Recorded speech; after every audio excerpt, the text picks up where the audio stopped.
बधाई और शुभकामना देता हूं। आज रतनपुर में खंडोबा मंदिर से खूंटा तक 22 करोड़ रुपए के लागत का 10 किलोमीटर 4 लेन रोड का भी लोकार्पण किए हैं।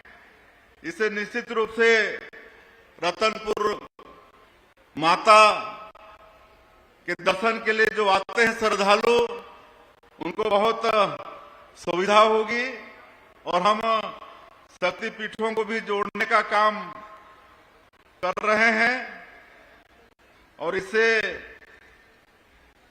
इसके बनने से हमारा जो शक्तिपीठ है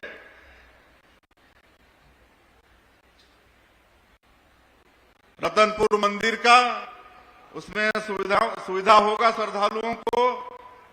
और अभी हमारे डिप्टी सीएम साहब बना रहे थे, 1 साल में हमारी सरकार ने मोदी की गारंटी को जो साएं पूरा कर रही है, साएं बोलते हैं ना।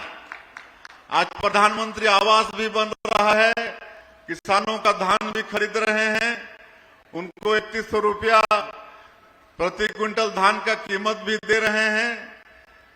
13 लाख किसानों को 2 साल का बकाया बोनस भी दिए और 70 लाख से ज्यादा माताओं को महतारी बंद में प्रति महीना पहले सप्ताह में ही 1 तारीख 2 तारीख को 1000 रुपया भेजने का काम कर रहे हैं। ये आपका तेंदुपत्ता एरिया नहीं है, लेकिन बस्तर सरगुजा समग्र, जहां पर तेंदुपत्ता हमारे जनजातीय बंधुओं का आय का एक बड़ा जरिया होता है, उसका भी कीमत 4000 से बढ़ा के 5500 कर दिए हैं। रामलला दर्शन योजना शुरू किए हैं, 20,000 से ज्यादा राम भक्त इस योजना का लाभ ले चुके हैं, भगवान राम का दर्शन करके आ चुके हैं। अब हम लोग पिछले सरकार में, भारतीय जनता पार्टी की पिछली सरकार थी, उसमें एक तीर्थ यात्रा योजना भी चलाते थे। जो बूढ़े बुजुर्ग होते हैं, उनकी इच्छा होती है कि स्वर्गवासी होने के पहले एक बार तीर्थ व्रत कर लें, लेकिन बहुत बच्चों का ये सामर्थ्य नहीं होता है कि अपने माँ बाप को तीर्थ व्रत करा पाए।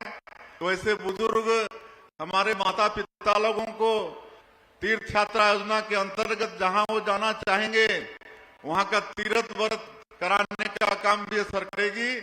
इस योजना को भी फिर से हम लोग लागू करने जा रहे हैं और विकास के सारे काम आप लोग देख रहे हैं, हो रहे हैं।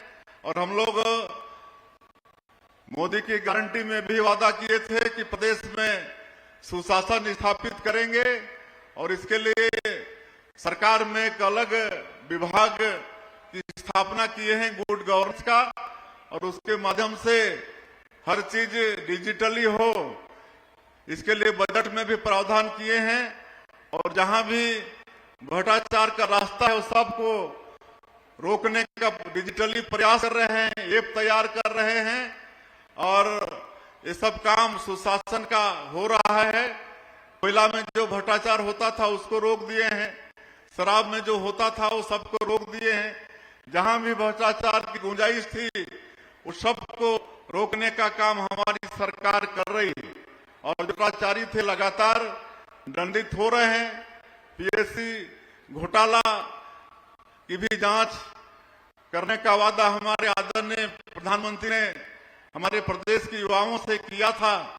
आप सबको मालूम है कि उसकी सीबीआई जांच कर रही है और उसमें भी लोग दंडित होना शुरू हो गए हैं। अभी 2-3 दिन पहले इस साल जो रिजल्ट आया है पीएससी का, उसके जो टॉपर थे वो हमसे मिलने आए थे अपने अभिभावकों के साथ में।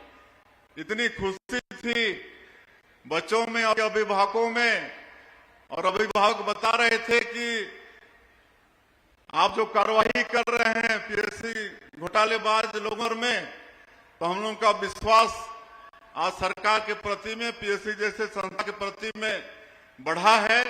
और आज ये जो आप देख रहे हैं, ये बच्चे कोई बहुत बड़े लोगों के मतलब बेटा नहीं है, एक किसान गरीब मजदूर के बेटा है। इतनी खुशी थी। तो ये सब प्रयास छत्तीसगढ़ की सरकार सुशासन स्थापित करने के लिए प्रदेश में काम कर रही है। और क्योंकि हम लोगों को वापस भी जाना है और हम तो आते ही रहते हैं, हमको तो लगता है बिलासपुर हम एक साल में कई बार आए हैं, एक आध दर्जन बार तो हो ही गया है, तो हम आते भी रहेंगे और सारे विकास के काम होंगे। यहाँ का जो बिलासपुर